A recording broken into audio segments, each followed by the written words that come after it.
সুপ্রিয় দর্শক, এই মুহূর্তের সবথেকে বড় খবর। দর্শক, অবশেষে বিজেপিতে অধীর রঞ্জন চৌধুরী সেই জল্পনারই অবসান হলো, এমনই মনে করছেন অনেকেই। মানে অধীর রঞ্জন চৌধুরী নতুন করে যা বললেন তাতেই শোরগোল পড়ে গেল রাজ্য রাজনীতিতে।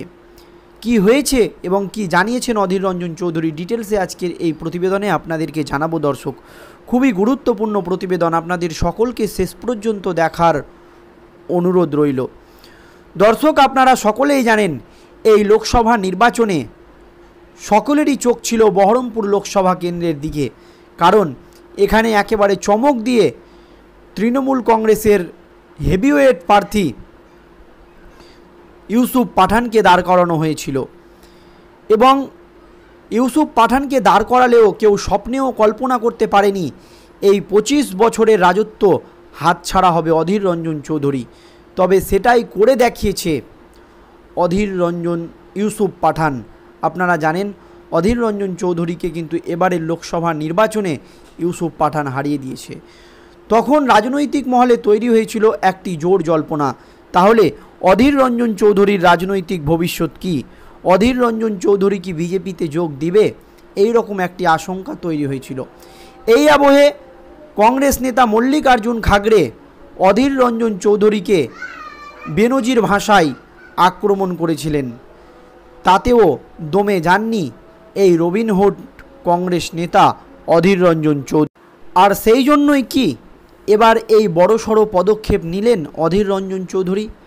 প্রধানমন্ত্রী নরেন্দ্র মোদীর পাশে দাঁড়িয়ে কি বলেছেন অধীর রঞ্জন চৌধুরী, জানাবো আজকের এই প্রতিবেদনে আপনাদেরকে।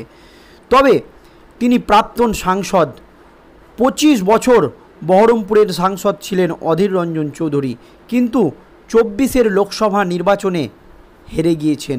এখন অবশ্যই পশ্চিমবঙ্গ প্রদেশ কংগ্রেস সভাপতি তিনি, তবে বিভিন্ন ইস্যুতে রাজ্যের শাসক দলের বিরুদ্ধে সরব হন। এবার রাজ্যের আইন শৃঙ্খলা নিয়ে রাষ্ট্রপতি দ্রৌপদী মুর্মুর কাছে চিঠি লিখেছেন অধীর রঞ্জন চৌধুরী। যেই কাজটা বিজেপি এতদিন ধরে করে আসছিল, সেই কাজের জন্য বিজেপির পাশে দাঁড়িয়ে এবার রাষ্ট্রপতি দ্রৌপদী মুর্মুরকে চিঠি লিখেছেন অধীর রঞ্জন চৌধুরী। সন্দেশখালির ঘটনা থেকে মুর্শিদাবাদে হিংসার কথা তুলে ধরলেন। রাজ্যের আইন শৃঙ্খলা রক্ষার দায়িত্ব যদি অবনতি হয় বা রাজ্যের সেখানে হস্তক্ষেপ না হয়, সেখানে রাষ্ট্রপতির হস্তক্ষেপ প্রয়োজন বা রাষ্ট্রপতি শাসন প্রয়োজন। আর এই আবহে আমাদের রাজ্যের আইন শৃঙ্খলা পরিস্থিতির অবনতি দেখে রাষ্ট্রপতির হস্তক্ষেপের দাবি করলেন অধীর রঞ্জন চৌধুরী। তবে বাংলার শাসক দল তৃণমূল কংগ্রেস ইন্ডিয়া জোটের শরিক, তবে অধীর চৌধুরী বারবারই তৃণমূলের বিরুদ্ধে সরব।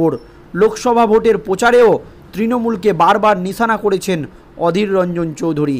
ইন্ডিয়া জোটে তৃণমূল থাকলেও রাজ্যে যে তিনি সরব হবেন সে কথা স্পষ্ট করে দিয়েছেন একাধিকবার।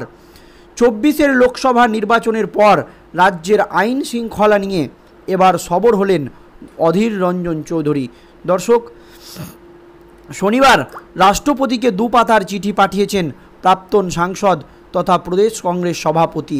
সেই চিঠিতে তিনি লেখেন, 24-এর লোকসভা নির্বাচনের আগে রাজ্যে বিরোধী দলগুলির কর্মী সমর্থকদের ওপর আক্রমণ শুরু হয়। এর ফলে অনেক নিরপরাধ মানুষের মৃত্যু হয়। বিরোধী কর্মী সমর্থকদের গ্রেপ্তার করা হয়। সন্দেশখালি ও মুর্শিদাবাদের হিংসার প্রসঙ্গ উপস্থাপন করেন অধীর রঞ্জন চৌধুরী। প্রদেশ কংগ্রেস সভাপতি আরও অভিযোগ করেন, ভোট মেরুকরণের জন্য এই হিংসা উদ্দেশ্য প্রণোদিতভাবে ছড়াচ্ছে শাসক দল তৃণমূল কংগ্রেস। ভোটের পরেও হিংসা জারি হয়েছে বলে চিঠিতে উল্লেখ করেন তিনি। সম্প্রতি জলপাইগুড়িতে মানিক রায় নামে এক কংগ্রেস কর্মীকে পিটিয়ে খুনের কথাও চিঠিতে লেখেন অধীর রঞ্জন চৌধুরী।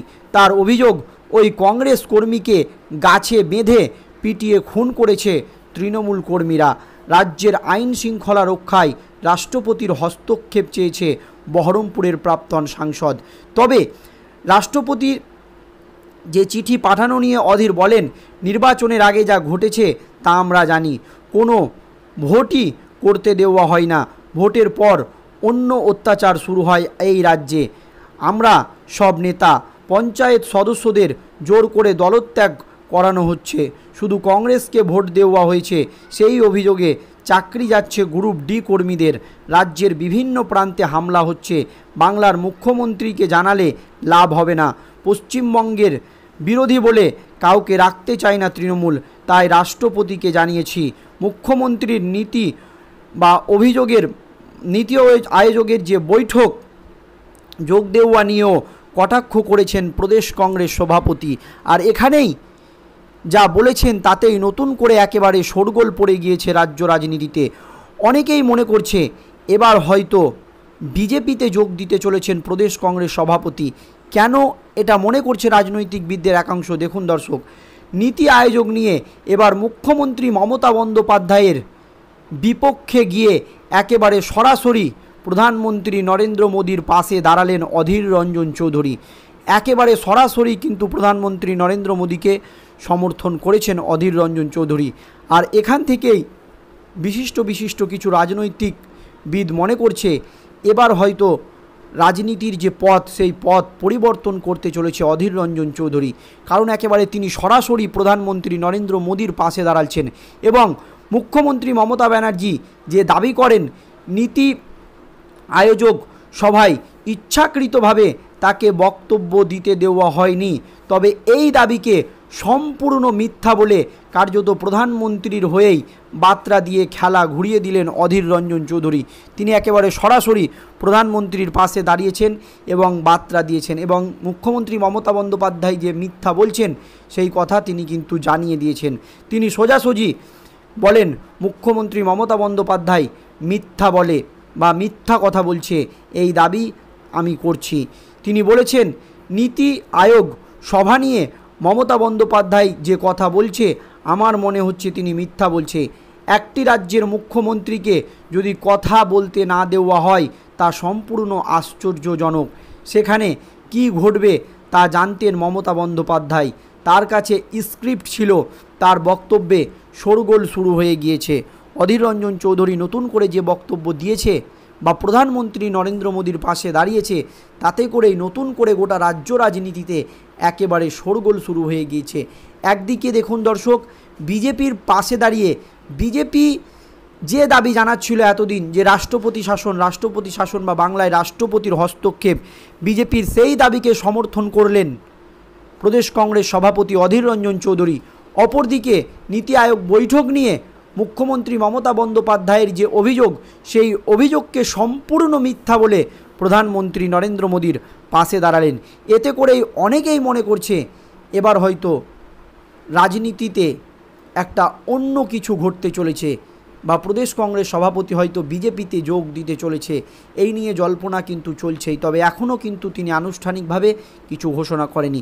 তবে এই নিয়ে আপনাদের মতামত অবশ্যই কমেন্ট বক্সে জানাবেন। ধন্যবাদ।